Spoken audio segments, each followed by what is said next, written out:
Gandang araw po sa inyo lahat. Ako po ay si Alang Aras, isa po sa volunteers po sa Life San Mateo. Ang topic po na gusto ko pong i-share po na yon is to be alive in Christ. Living the new life. Yan. So, alam niyo naman po na yon, sa panahon po na yon, paggising mo pa lang, napaka-thankful mo na. Yung buhay ka, malaking blessing na. Lalong-lalo na po if you are alive in Christ. Amen? So, yan po pag-uusapan po natin na yun. So, let's pray po muna. Father, we ask for your grace today to open our hearts, to open our minds, guide us, and give us the wisdom to learn how to live a life with your Son, Jesus. Bless the preaching of your word in His name. Amen. Yan. So, question po. Sino po ba dito ang hindi po natakot nung start po ng pandemic? Meron po ba? Yan. Siguro po, lahat po tayo malamang natakot po. Pero, marahil po, yung takot po natin, mananaig po sa atin kung yung sinasandalan po natin ay yung mga temporary na bagay. Maaaring yan po yung ating ari-arian, yun lamang po ng ating bank account, or sa madaling salita, yung mga material na bagay. Yung mga bagay na alam naman natin, yung mga akala natin magbibigay sa atin ng security and joy. Wala naman po masama doon, pero ano nga po ba yung biblical na source po ng security? Yan nga po, hindi po ba napakahirap isipin? Siguro mabaliw-baliw po tayo kung na yun po tayo pa rin yung dating tayo. So, na yun, sino naman po yung nagpapasalamat po na kilala natin yung Panginoon po natin, si Jesus, sa panahon pong ito. Yan, di ba po, masaya po tayo. Yan po. So, ito po ay isang reminder of living the new life in Christ. A life that is filled with grace, peace, joy, and certainty. Alright? Yan. So, in the Bible, marami pong sinasabi po si Paul about being alive in Christ. So, today, we are going to look at Colossians chapter 3. Yan. So, tingnan po natin ang sinulat niya on how to live the new life. In verses 5 to 9, it says here, put to death therefore what is earthly in you, sexual immorality, impurity, passion, evil desire, and covetousness, which is idolatry. On account of this, the wrath of God is coming. In these you too once walked when you were living in them. But now, we must put them all away. Anger, wrath, malice, slander, and obscene talk from your mouth. Do not lie to one another, seeing that you have put off the old self with its practices. Which brings us to point number 1, put off the old self. So, how do we put it off? You know, when this pandemic started, marami po sa atin ang nanibago. Naging limitado po yung movement po natin. Hindi po tayo pwede magkita-kita. Maski magpunta nga po ng opisina, hindi po ba bawal? Alam naman po natin na marami po nawalan o kaya ay nabawasan yung pinagkakakitaan. So, yung resulta po noon, marami po nagreklamo, marami po natatakot, at inggit, marami rin po na inggit. At ako po, aminado po ako na isa po ako doon. Kahit po maliit na bagay lang po, ay naiingitan ko. Isang beses po, since brown out, so nakatambay po sa labas, nakita ko po yung kapitbahay po. Kumakain lang po ng McDo. So, ganun lang po kasimple. Yung pagkain lang po ng McDo, buti pa sila, di ba? Yung ba po, dahil nagtitipid tayo dahil pandemic, hindi natin alam kung hanggang kailan yung lockdown And yun nga, maraming uncertainty, kumbaga, kaya hindi tayo makabili ng basta-basta. Pero anyway, nung panahon na yon, ang dami pong emotions o ang dami pong pwedeng mapulot sa panonood po ng TV or sa news, lalong-lalo na po sa pagbabrowse po ng internet or sa social media. Yun nga po, since naka-lockdown, nasa bahay lang po tayo, di po ba?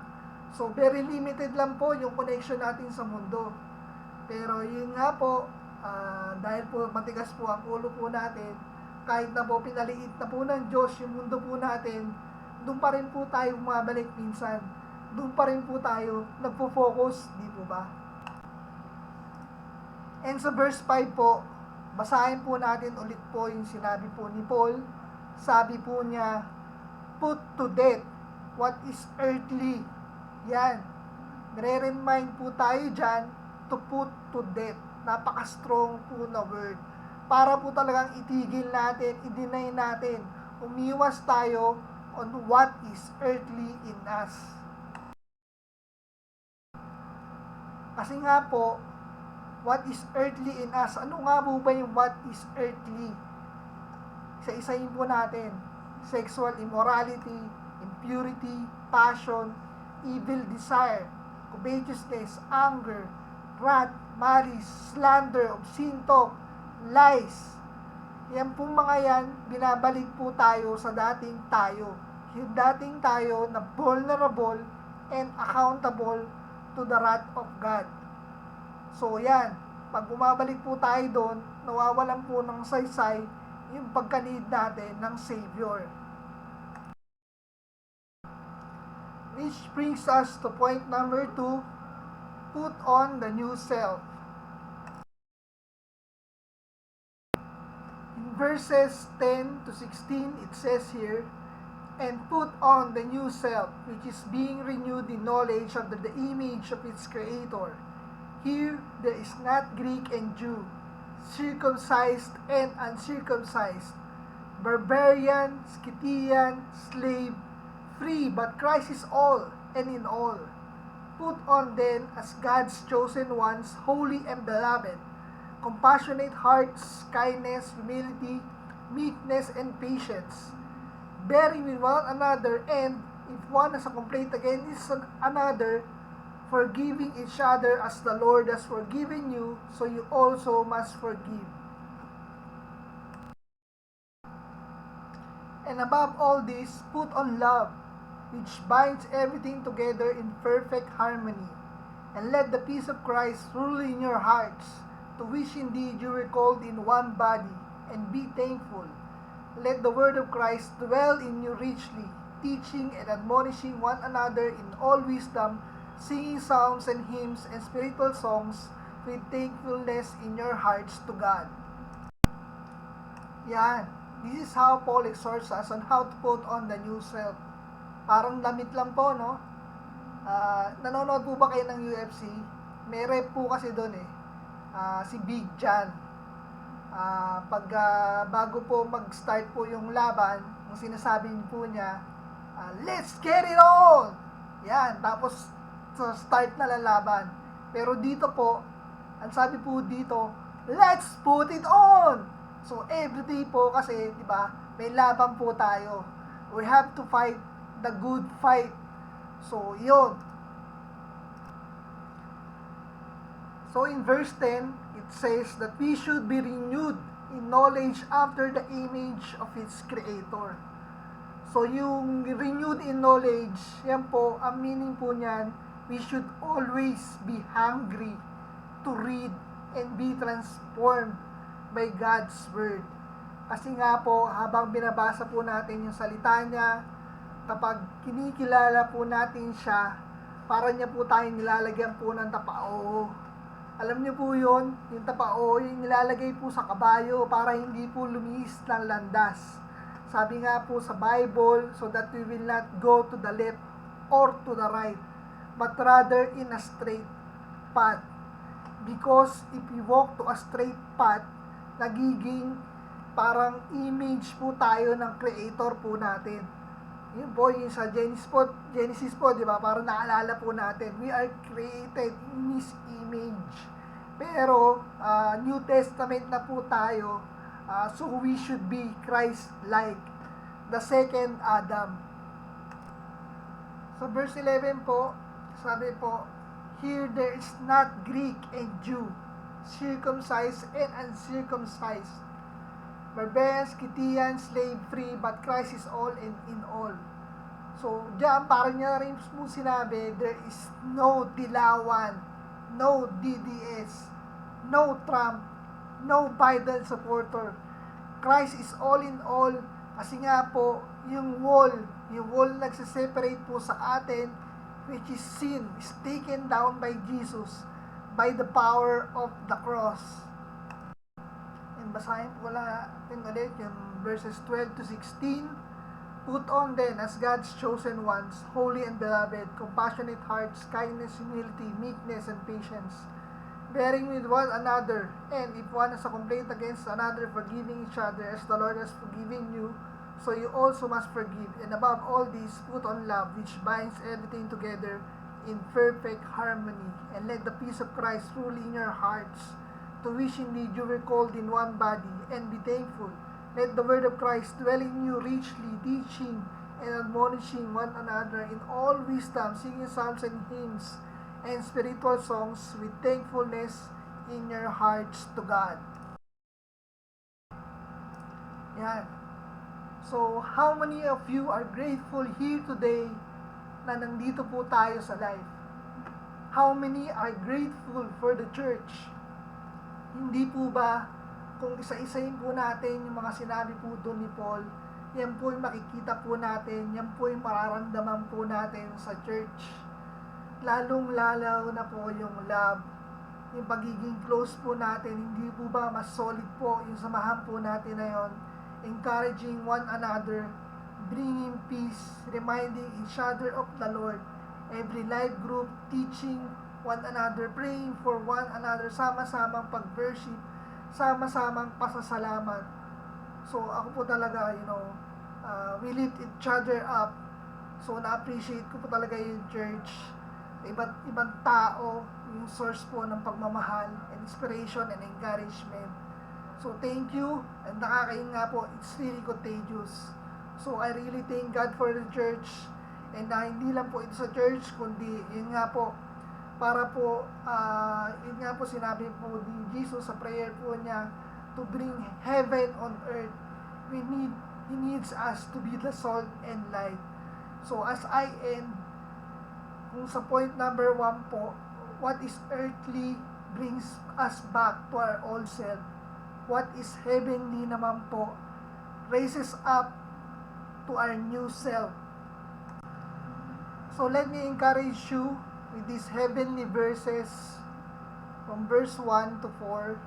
Sabi rito, since then you have been raised with Christ, set your hearts on things above, where Christ is seated at the right hand of God. Set your minds on things above, not on earthly things. For you died, and your life is now hidden with Christ in God. When Christ, who is your life, appears, then you also will appear with Him in glory. Yan. So, sino po dito mahilig sa sports? Lalo na yun po, no? Ongoing po yung NBA playoffs. Alam niyo po ba yung feeling na parang ikaw na rin yung nag-champion pag nag-champion yung team mo? Di ba pag nanalo po si Pacquiao, parang ikaw na rin yung nanalo, parang ikaw na rin yung nag-champion. Pero, di ba, si Jesus, He is victorious. Kung sila po, yung team nyo po yung nag-champion, si Pacquiao yung nag-champion, sila po yun, sila lang po yun.